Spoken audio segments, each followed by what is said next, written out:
To connect Redmi Buds 8 Lite into the Android smartphone, first of all you have to just grab that case with both buds inside and you have to open this cover.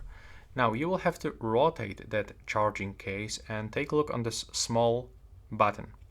You have to click and hold it, take a look on this indicator until it starts blinking and release. Now you have to remember to keep that cover open and put it close into your phone. Then you have to just go into the settings, open Bluetooth, turn it on, and from available devices list, you have to select the Redmi Buds 8 Lite. In the most cases, you will get automatic connection because they support Google Quick Pairing. And now you can also go into the Google Play Store if you have the Android device and search for the Xiaomi earbuds application. So you can actually get this application on your phone for free and get and enable all of the features.